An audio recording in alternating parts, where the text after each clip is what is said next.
early childhood development.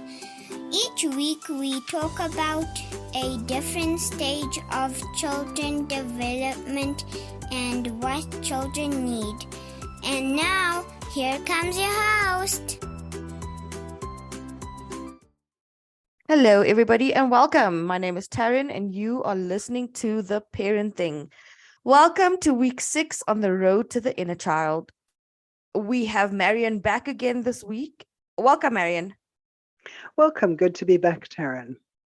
We have covered so much up to now. So again, if you've not listened to our previous episodes, please go back and do so, because I think at this point, a recap is going to be a whole episode on its own. So, Marion, when we parked the conversation last week, we were talking about ways that parents can shame their children. And you said that there was so much more to it. So I think that's a good way to just jump into the meat of this week's episode. Can we pick it up from there? Well, yes. We were talking about shaming, and I did say that there's a whole cluster of things that are connected with shaming that combine to create an abusive environment for a child. And that's things like judgmentalism, perfectionism, all or nothing thinking, and control rather than guidance.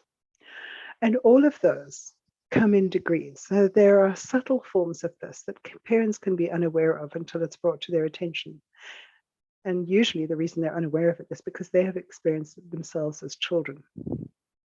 So maybe let me explain. Okay. So close cousins, right? Because they're all close cousins, these things. Judgmentalism. Oh, we're talking about like the labels that you just mentioned, judgmentalism and perfectionism. Yeah. We're going to call them cousins. Well, they're all kind of in the same family of behavioral stuff that can create problems. And they're behavioral stuff that lives within the adult that has an impact for the child. Okay. And it tends to be learned behavior in the adult. So it tends to be passed on. So let me define the terms that I'm talking about so that you know what I'm saying, because one of the problems is, it's very easy to use words, but semantics causes a lot of problems. So let's be clear what I'm talking about. Judgmentalism, I would define as a tendency to judge harshly, to be critical, intolerant. And often that judgmentalism is based on a purely personal perspective, but that's applied universally. I'll explain what I mean in a minute. But someone who's hypercritical, fault-finding, and condemnatory. So let's talk about an example. This is where you would say that is wrong without an explanation as to why. Or stop doing that. Yeah, well, that is wrong. Wrong is a label, a judgment, right? And it's because the parent has decided that that is so, without necessarily being able to explain or justify why they would decide it so, or looking at other points of view, right? Okay. So, we've lived in a culture that has been very judgmental around all sorts of different things at different times, where people have decided that women are less intelligent, or that this group of people doesn't deserve the vote, or that this should not be allowed. But when examined rationally and critically, their opinion changes. But this idea that it is so, it is always so for everybody at all times, is the judgmental thing. And it's, as I said, it's a condemnatory attitude. It's critical, it's judgmental. It's what judgmentalism is, as I understand it, and it's what I'm talking about. Perfectionism, the next term I'm using. A refusal to accept anything short of perfection. 100% is only barely good enough. So unrealistically demanding goals, accompanied by a tendency to regard failure to achieve those goals as a sign of personal worthlessness. So anything less than 100% is not okay, and you're stupid. So external markers of success. I have a a memory of somebody in my extended family when the child needed glasses. The father was appalled, actually went, "How can you be like that? Nobody in our family has glasses." He saw it as a failure on the child's part, a less than adequate quality. He actually expected physical perfection from his child, had to be first team rugby, had to be first team whatever, and nothing else was good enough. This Marion, was, believe it or not, having lived in the UAE, that was an issue in the schools as well. Kids were needing to wear glasses, to wear specs, and it was seen as an embarrassment. yeah, Because the first school I worked at was majority local kids, and there was a kid that I had, and the mother refused. She was like, "People are going to think there's something wrong with my child." She refused. But I think, like, speaking of perfectionism, and I think even if you didn't go into detail with that one, there's so many adults that can tell you, "I am a perfectionist." And it's obviously because of the expectations that were set on us as children. So I do think that this is probably one of the biggest issues, and I've got that in air quotes, but issues that adults deal with is this perfectionism. okay. Let's just say, and you've just described it perfectly, a parent will feel embarrassed if their child appears less than perfect to others. So it's actually not about the child, it's about what do other people think. I don't know how else to describe it, but it's dangerous because it leaves the child feeling inherently wrong. But we'll come to the specifics in a minute. I just want to confirm the terms. All or nothing thinking. What do I mean by that? Otherwise known as black and white thinking. An attitude of extremes. So it's all good or it's all bad, and it's rigid and intolerant in the perspective. That's why I'm talking about these things as cousins, because they're all a cluster of behaviors. Words like always, never, must, have to, and so on, which leaves no room for gray areas or options. So, and it's usually, quite frequently anyway, accompanied by the shift from the specific to the general. So rather than, it's not okay for you to do that now, but you can never do that, right? The child can never wear glasses. Yeah. This is never good enough, all right? But with that, there can also be like inconsistencies, right? Like, Oh, yeah, well, obviously. so yeah. So like, instead of a "you can't do that now," there's a "you can never do that." So a parent will say, "You can never jump on the couch," but then their mood is different tomorrow. Then they let the child jump on the couch. And so there's a Yeah, there's a disconnect. inconsistency that comes from that Well, as well. I, I almost want to say when we've gone through all of this stuff, I think we'll need to go through a summary, which probably we'll do as one last session to kind of concentrate all of this information. But it's the background, the explanation that I'm giving you for each thing here that I think is important so that there's clarity. So we're not confusing people when we're talking about this. The next one I want to mention is controlling behavior, which is, I mean, if you think about it, parents are supposed to some degree, control their children. That's what guidance is to a degree. But what I'm talking about now are actions that are designed to manipulate or intimidate others to make them comply. So with a child, this could be done by demanding blind obedience, that do it because I tell you, don't argue, don't discuss it. Do And as I say, don't do as I do. well, do as I say and don't question. Yeah. So demanding conformity to the rules. And I find when I'm working with clients, for example, from different cultural backgrounds moving to the States, which is a much more tolerant environment, there's a lot of issues. For example, you know, some of my Filipino parents and my Nigerian clients, absolute obedience to the parent is a requirement, even as an adult. I And see that in the Indian cultures as well. yeah, okay. So it's just the culture comes from a climate of controlling behavior. That's their cultural norm, and you do not question or argue. So I had a client recently where the mother was deciding what wedding dress she was going to wear. She's living in the States and her mother was buying the dress. And it's like, I'm paying and we are wearing what I tell you. And that's not negotiable. And if you don't, I'm not coming to the wedding and I'm not paying for it. Oh my, that's extreme. Mm-hmm. So it's that blind obedience, that controlling behavior. You will dress the way I say you will. But this is a woman who's about to get married, who's 23. Okay. Telling the child what to feel or think or do, often accompanied by threats of deprivation or punishment. So with a small child, there'll be something, if you don't stop crying, I will lock you in your room. Okay? Yeah. I don't want you crying, so I will punish you until you stop. So all of these attitudes leave the child feeling both anxious and inherently wrong. And if on top of that, you add that often this is accompanied by the tendency to label the identity rather than behavior. So not that was stupid, but you are stupid. Not that was clumsy, but you are clumsy. So you're labeling now the identity, you're making judgments, demanding a standard that's impossible, right?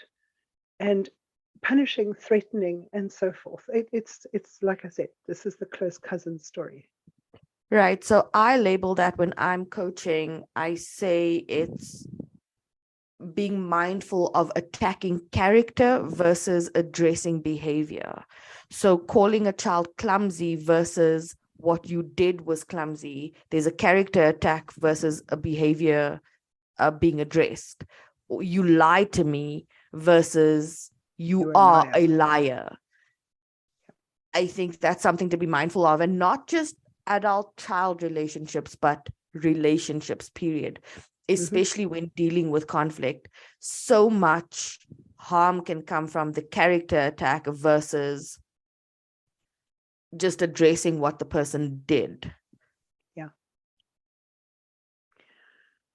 That's a little bit of a diversion, but now that we brought up awareness of these reactions, I'm calling them reactions, and the fact that these reactions are abusive ways of dealing with children, what are some better ways for adults to respond to children? And I'm saying adults because it's not just parents that deal with children. So I'm absolutely broad spectruming this, because we've got teachers, we've got grandparents, we've got, anybody listening to this might even just deal with a child in a supermarket.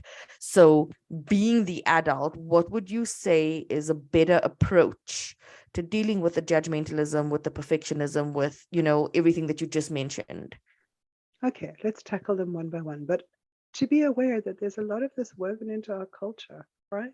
No, absolutely. I actually was thinking about this and wondering if it's a topic that can be spoken about on the podcast, is like cultural, I don't know if I should call them dysfunctions, but like cultural norms that actually are so unhealthy. Because I just we this will be doing weekend, podcasts for forever. listen, just this weekend, I was chatting to an Indian girl who her parents came over to the States from India, and she's now a citizen of the USA, but she's dating an African American man, and her parents want nothing to do with this. Like there's no way she can marry this guy because her parents won't approve, and she has made the decision that that's not the direction she's going to go in because of her parents' disapproval. And it's just so mind-blowing to me, the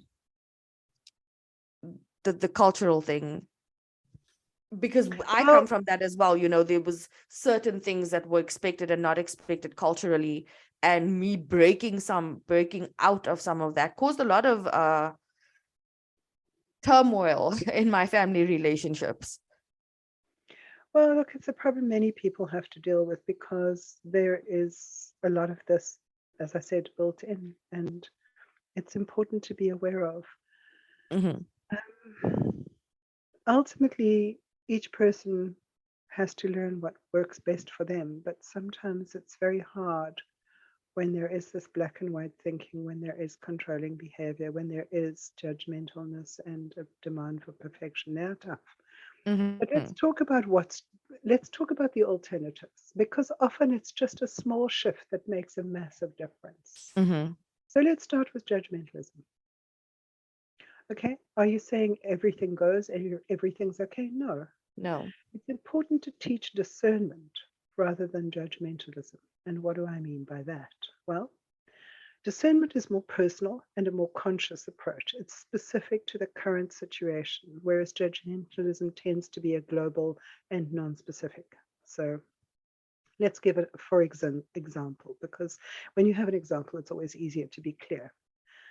So judgmentalism would say it's wrong to eat ice cream at breakfast. It's a flat out no-go, always and forever. Yeah. Discernment might say, I'm generally not okay with you eating ice cream at breakfast. It lacks nutrition. Okay, which allows for the possibility of maybe having ice cream for breakfast as an exception on your birthday, for example. So the discernment is what's appropriate for here and now in these circumstances. Okay, and judgment is an always. There are words like always and never, like I said, and it tends to be global, not specific.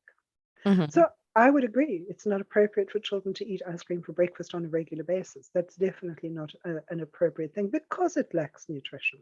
Yeah. And you want children to be eating healthy. Nutrition is important. So hopefully the parents are eating nutritionally and they're eating properly and they're setting a good example. And Mhm. then, they're not eating ice cream for breakfast or some other kind of junk food. Right. Because But they again, are it's the bigger pattern, but it's the discernment. It's the what's appropriate for here, for now, for this person, for these circumstances. right, because you might be on a beach vacation and one morning, just as a hey, we are out of the norm and we are, like here's a treat type of thing. Quite. But otherwise, when it's an always and never, and then you break from it, the credibility goes, as you mentioned earlier. Okay, it's about being reasonable. Again, we come back to that same old thing that we said 100 times already, right? To know what's reasonable for a child at that age. Also, to know, for example, that it's reasonable to be uncomfortable if a child isn't walking properly when they're 2, because a child should be walking by 15 Mhm. months. And so the judgmentalness is the child is stupid. No, there may be a problem. The discernment is the child should be walking at this age. Maybe there's a concern, Right. rather than judging bad or wrong.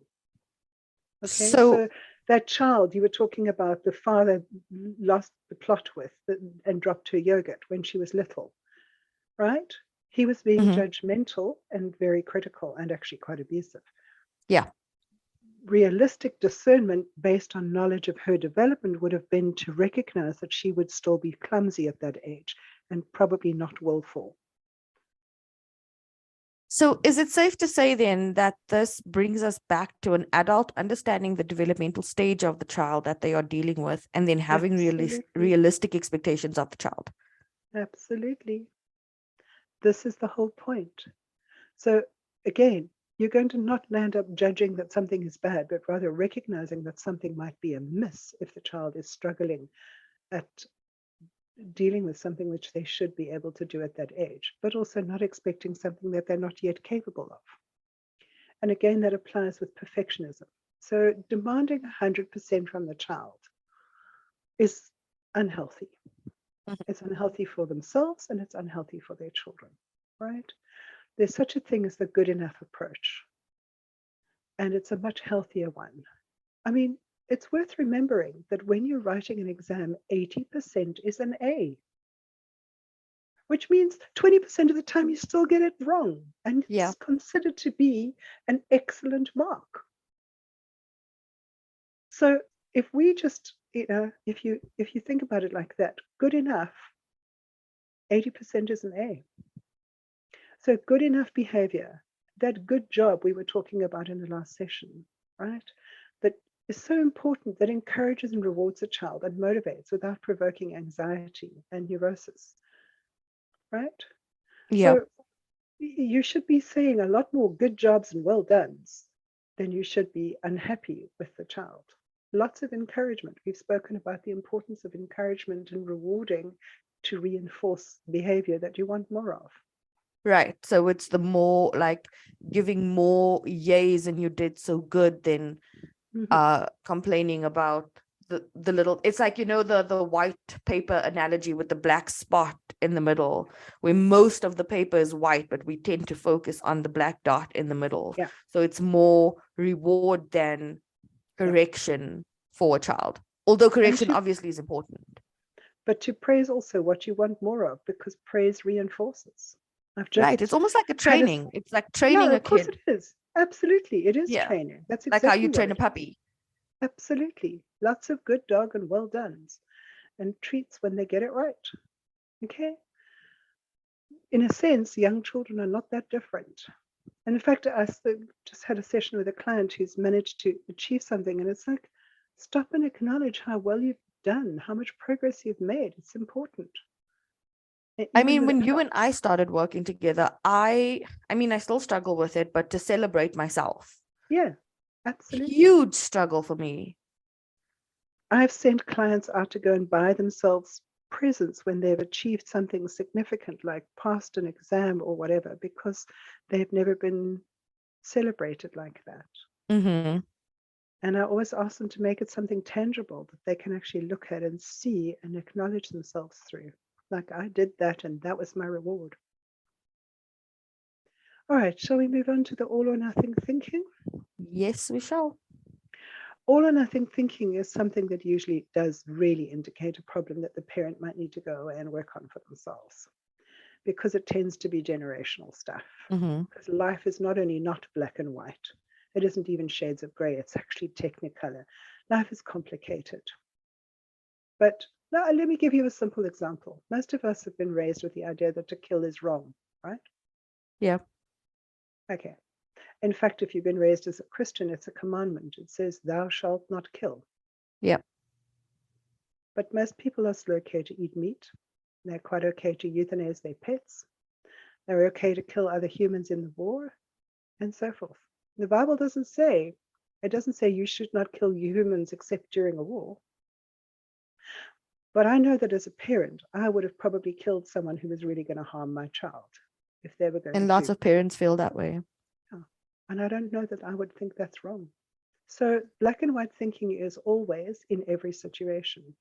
Mm-hmm. Okay. And so it's important to understand black and white thinking, judgmentalism and perfectionism all kind of hang together. It's to discern and to look at a principle, a guiding principle, right? And then adjust to the specifics of the situation.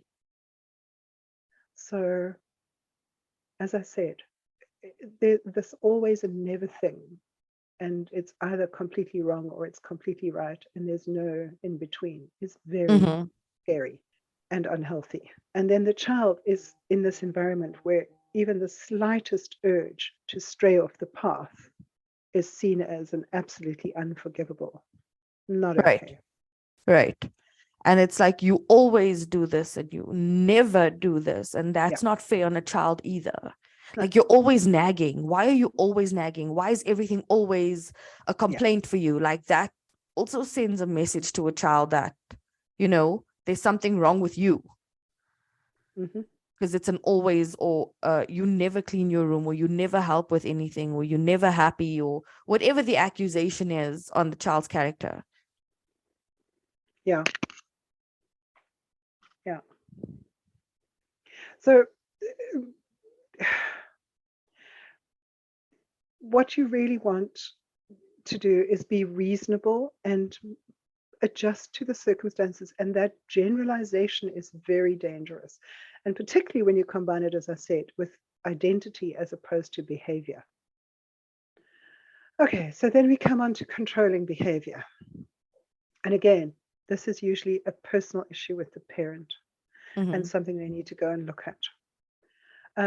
But part of the job, and this is where it gets confusing and really tricky, because our job as parents is to guide, is to teach the child that this is okay and not okay within the cultural norm. So while we're talking about the controlling behavior that's wrong, and you just saying that the job of the parents is to guide. Can we talk about what control is versus like controlling behavior versus guiding behavior? Okay, well, if you go, control is that intention to intimidate, to force blind obedience, to comply with the parent's wishes, right? Irrespective. So essentially, part of the job of a guiding parent is to teach a child that they can make decisions and then how to do so. So if you're not allowing the child to have an opinion, they can't ever learn how to make a decision. Right? So it starts with a couple of things. A parent should always be able to explain their thinking. In other words, why they arrived at their opinion, why they're arriving at their decision. And then, challenging though this may be, allow the child to develop their own opinions. And then, as the child gets older, to participate in or question the parent's decisions. And in due course, allow the child to develop the skill to make their own decisions. Controlling behavior doesn't allow this. I know what's best for you. Conversation closed.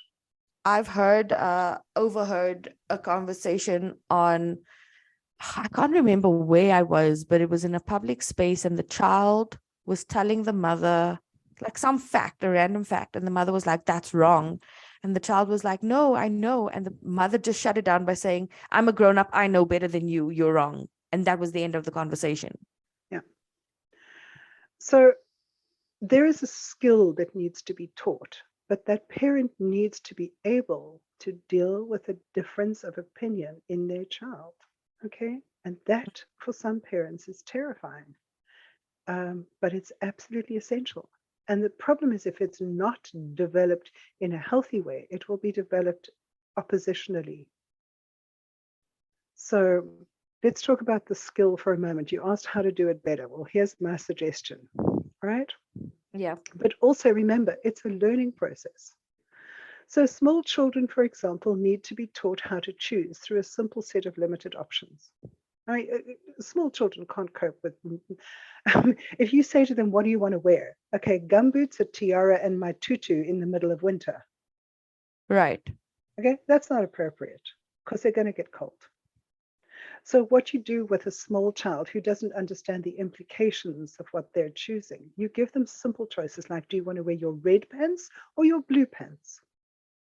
There is some agency, some option to choose, but they're not choosing whether they're wearing pants or a tutu.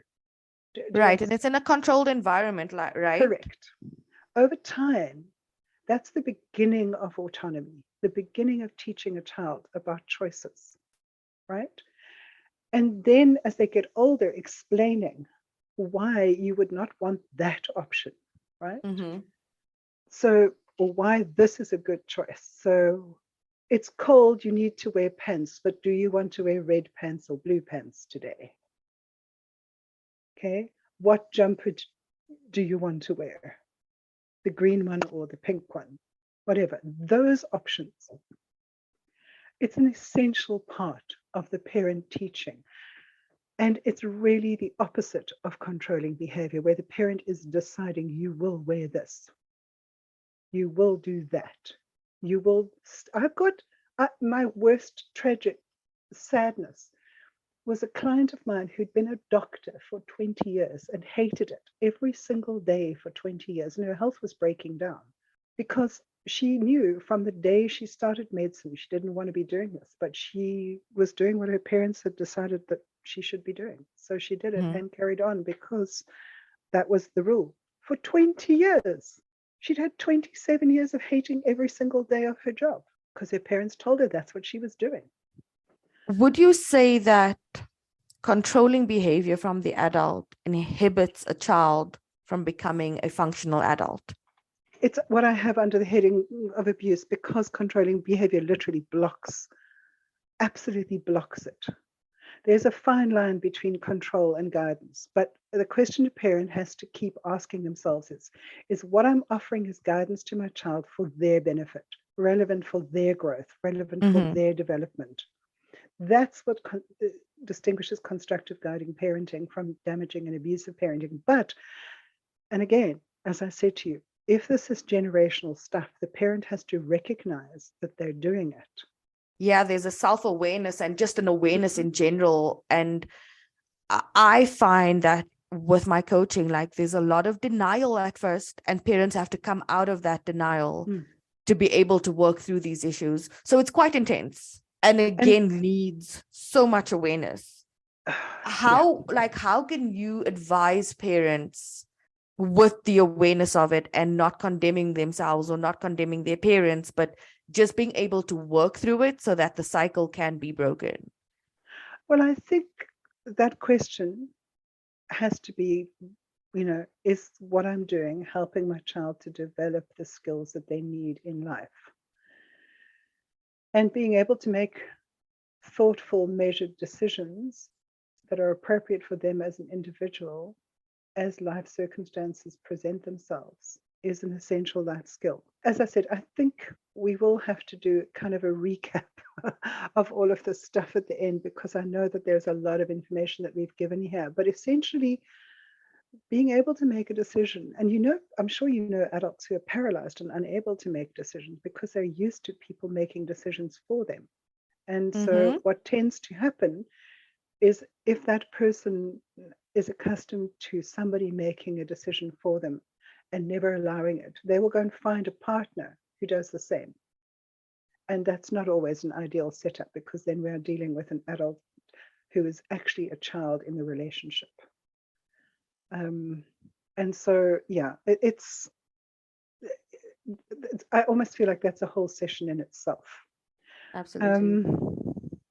So the thing for me is, in a sense, we're still talking about abuse, but these are the more sort of subtle forms of abuse. I mean, then we have to deal with what we culturally recognize as abuse, things like physical and verbal abuse, which we still have to talk about because it still happens.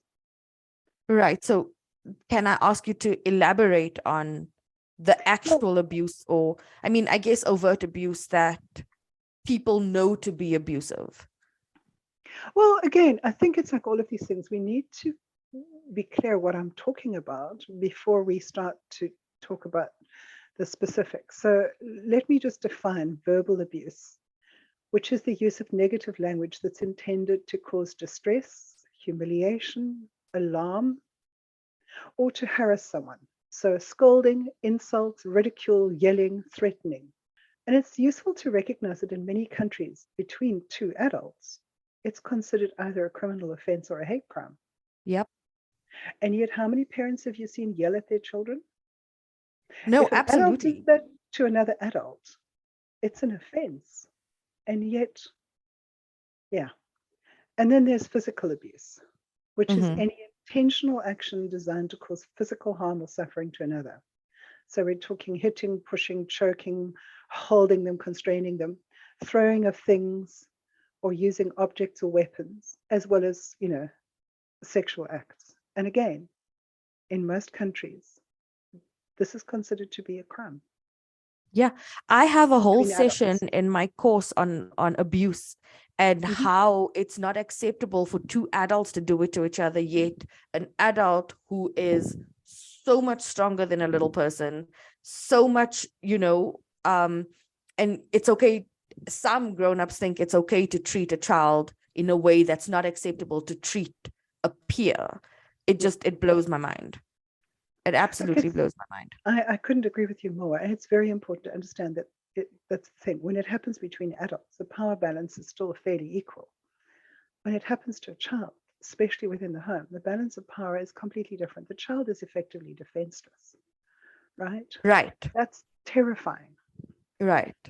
I've heard a parent say that they treat the child the way they do in the house because the world is tough. And if they don't toughen the child up at home, how will they survive in the already tough world? Right. And my challenge to that person was then, okay, where does the child go to feel safe? So I once read a book it was a marriage book that I was reading years ago, but the story always stuck with me, where this the husband was writing and said that after a tough day at work or a tough day out in the world, like dealing with road rage or whatever, he'd always console himself by saying, if I could just get home to my wife, if I could just get home, if I could just get home, everything will be okay, because of how the wife has created such a space of peace and comfort for this husband coming home. And I feel like that's what it should be for children. It should be, if I could just get home, if I could just get to my parents, like home should be the safe haven because the world is tough, not the place to make them tough because the world is tough. Would you agree with me? I would. I do think that toughness has more to do with an understanding of resilience as well, but we can talk about that later. Yeah, but like Because right now, how, I do agree that adding abuse in your home environment does not make coping with abuse in the world any easier. In right. fact, I I would agree know as with a you. child, as a teenager, I didn't want to be home. I didn't. I hated it there. I hated it because I knew that somebody's going to be screaming, somebody's going to be yelling, I'm going to be blamed for something. I may have maybe missed a teaspoon that I didn't wash properly. I'll be woken up at 2 o'clock in the morning to do you know what I mean? Like, I did not like it. Any chance I got to get to my grandmother's house, like that was my, if I could just get to my granny, I'll be okay. Yeah. So how can parents create that safe haven for a child to want to be home, to feel safe, to feel like if I can just get there, I'll be okay? Well, I think we've been covering the specifics. And as I said, I think if parents understand what to do instead, right? If they know to notice and encourage, and when they're not happy with something, give a child clear instructions. If they can model themselves the behavior they want to see in their children, then there's some clarity for the child. Um, we're talking about all the things that can go wrong, but Mhm. most of the time there is a different, as I said, often it seems to be such little things, but they have such big impact. So creating an environment where the child feels respected and valued um, is really what a healthy home is. And when people are yelling or threatening or demanding blind obedience, that's not respectful. So, and then of course, when they're being shouted at, obviously, I mean, I've already started speaking about verbal abuse Yeah. because of shaming um, having been mentioned previously, but I want to talk about the more obvious nasty behavior. That scolding that usually goes along with those perfectionistic demands, that judgmentalism, that controlling behavior, that black or white, all or nothing thinking, Mm-hmm. is probably the least awful of these, but one that actually happens quite often. Um, I know that giving negative feedback is important, but how you give negative feedback and the frequency, the ratio of negative to positive is really very important. The job of a parent is to guide the child, but guiding is about positive as much as anything and about clarity if you want something different. So there's nothing wrong with a parent being unhappy about unacceptable behavior, especially if it's repeatedly unacceptable behavior. And there's nothing wrong with the parent communicating that to the child, as we've previously discussed. But the question always comes down to, why is the child doing something they know the parent is not happy about repeatedly? Why? Because in my opinion and my experience, children only generally misbehave through either an inability, which we've spoken about, in other words, have realistic expectations, Right. ignorance, because they haven't been told what else to do or Mm-hmm. shown it, because they can't always understand abstract concepts, especially when they're young. Confusion, in other words, Sometimes it's okay, sometimes it's not, or sometimes the parents are modeling different behavior from what they're demanding from the child, etc. Or one of the most common problems, a desperate need for attention, bearing in mind that any attention is better than none. Negative attention is better than no attention. Or unfortunately, in the more severe cases, out of a total disrespect for their authority figures. In other words, they've lost confidence in the adults around them because there's too much inconsistency. So if you like, we can go through a checklist. You said, how do you want to make a happy home? Yes. Let's go through the checklist. Okay. Is what the parent is expecting beyond the developmental level of the child? Has the child been told and shown, especially when they're younger, what is expected? Is the parent modeling something different from what they're expecting or demanding from the child? Is the parent inconsistent with their messages about their behavior? Sometimes okay, sometimes not. Is the child getting enough positive attention so as not to need negative attention rather than none? Is what is being expected or demanded of the child in their best interests or just in the best interests of the parent? Is the parent's expectation or demand coming from an unhealthy or unreasonable attitude, perfectionism, judgmentalism, all or nothing thinking, controlling behavior? I would add, like, Mhm. this is a great checklist. I would just add, like, with parents, that this is not a one-time thing. You're not going to tell the child and show the child what is expected only once. This is a repetitive thing, and it's a patience thing, because nobody learns something, even as an adult. If we're studying for something, we don't just, unless we have photographic memories, and there are the exceptions, but I mean, nobody just reads through something once and then remembers exactly what was written there, or nobody learns a new skill once and gets it and just knows how to do it without practicing. And I'm saying that because I've heard parents so many times, and I've been guilty of this as well, saying to a child, how many times do I have to tell you to stop doing that? Like, I have to tell the child repeatedly until they learn the skill, until they get the message, until they get it right. It's a repetitive thing. Would you agree with that?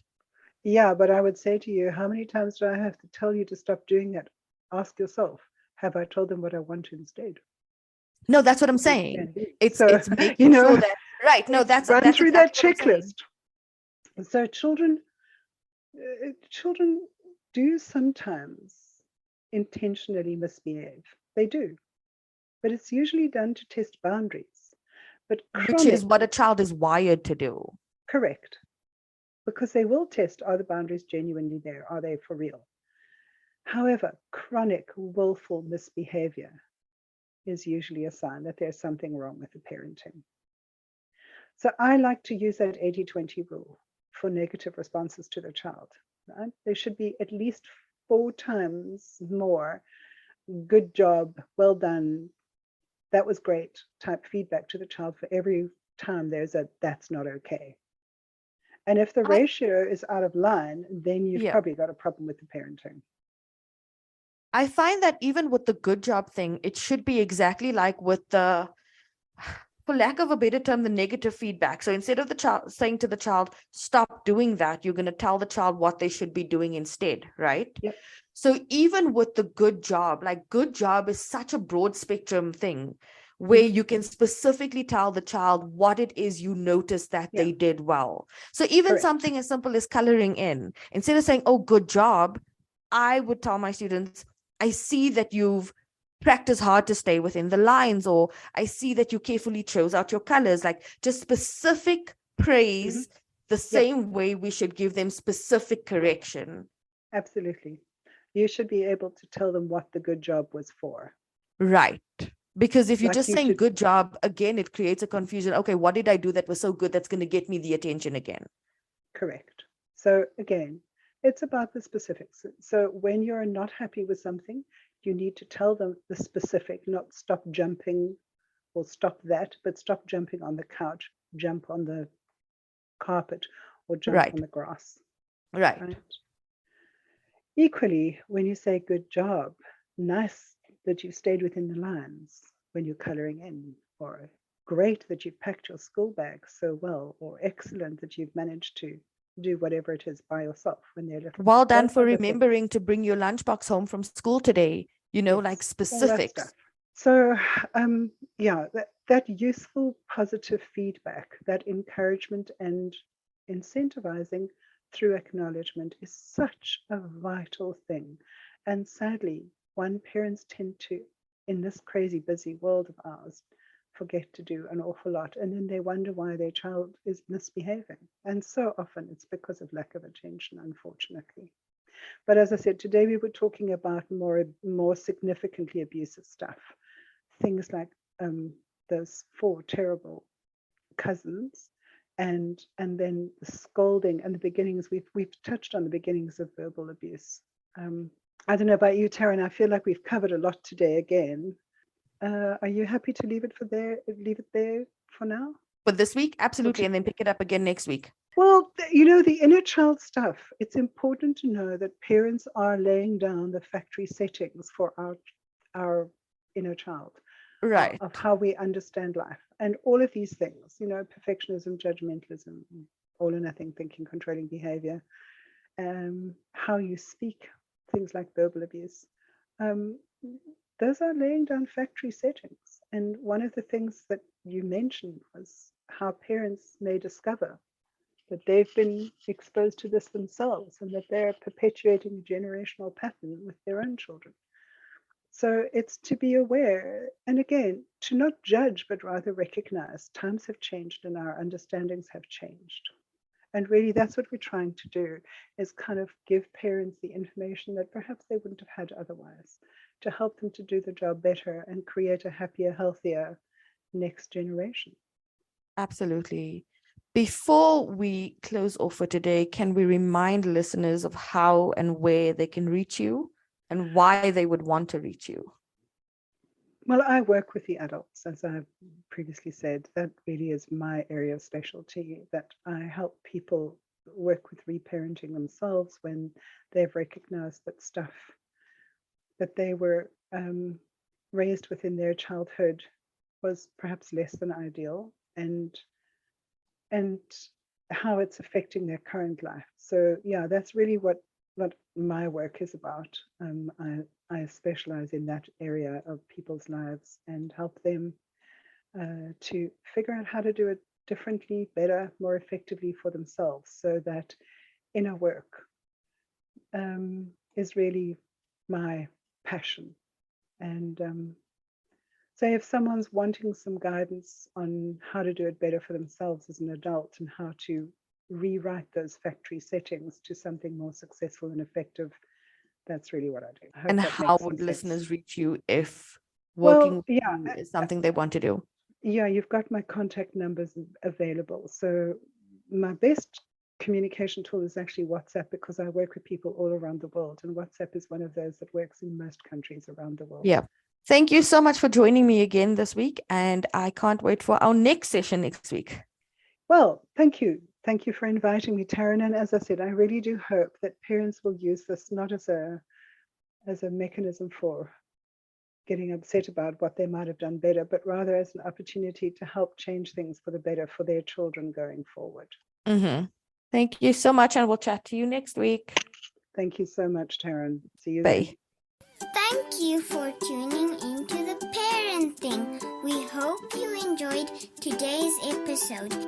If you have any questions, feedback, or content suggestions, please email us at Taryn@theparenting.com. Please remember to subscribe, like, share, and give my aunt a 5-star rating. Come back again next week.